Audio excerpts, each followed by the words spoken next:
Hello বন্ধুরা, চলে আসলাম আবার একটা নতুন ভিডিওতে। আজকে ভিডিওতে দেখাচ্ছি যে বাইকের RTR BS6 বাইকের যে হ্যান্ডেলটা রয়েছে, এই হ্যান্ডেলটা অনেকদিন থেকে খোলা হয়নি এবং হ্যান্ডেলটা গাড়ি চালানোর সময় হ্যান্ডেলটা অনেকটা ভারী লাগছিল। তো অতএব আমরা এখন হ্যান্ডেলটা খুলবো। BS6 বাইক আছে, আর এই বাইকের যে ট্যাঙ্ক, পেট্রোল ট্যাঙ্ক, সিট, এগুলো সাইড প্ল্যান কভার, এগুলো সব ওপেন করা হয়ে গেছে। এখন বর্তমানে হ্যান্ডেলটা ওপেন করব এবং ওপেন করার পর তোমাদেরকে দেখাবো যে কিভাবে হ্যান্ডেলটা রেসারটা কী অবস্থায় রয়েছে। তো অতএব ভিডিওটার পুরো সঙ্গে থাকুন, তাহলে দেখতে পাবে যে এই বাইকের হ্যান্ডেলটা কী পর্যায়ে রয়েছে। তো এখন বর্তমানে শকার খোলা চলছে, এদিকে ডিস্ক খুলছে। তো অতএব দেখো পুরো ভিডিওটা, তাহলে বুঝতে পারবে যে হ্যান্ডেলের বল রেসার কী অবস্থায় থাকে।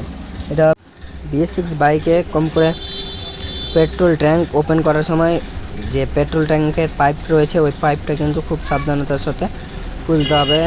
তারপর ডিস্ক, তোমার হ্যান্ডেল পুরো একদম সেফটির সঙ্গে কাজ করতে হবে BS6 বাইকে। কিন্তু এই যে সাইডে দেখতে পাচ্ছ মিটারের কেবল, এই মিটারের কেবলটার দামও অনেক, প্রায় 2000 উপরে দাম রয়েছে।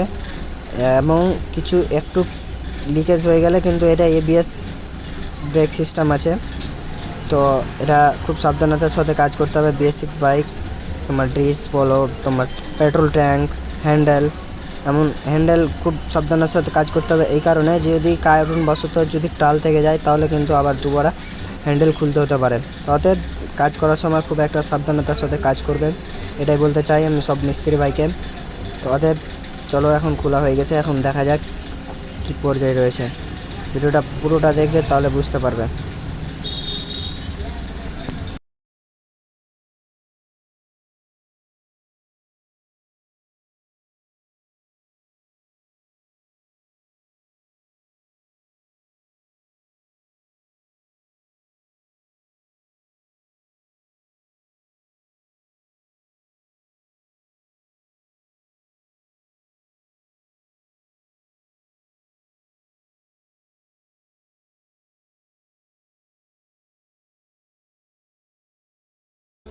হ্যালো বন্ধুরা, দেখতে পাচ্ছ যে হ্যান্ডেলের বল রেসারটা হালকা পরিমাণে দাগ রয়েছে। এইগুলো পরিষ্কার করে হ্যান্ডেল বল নতুন লাগিয়ে দিলে এটা বিলকুল ফ্রি হয়ে যাবে এবং কোনো সমস্যা দেখা দেবে না।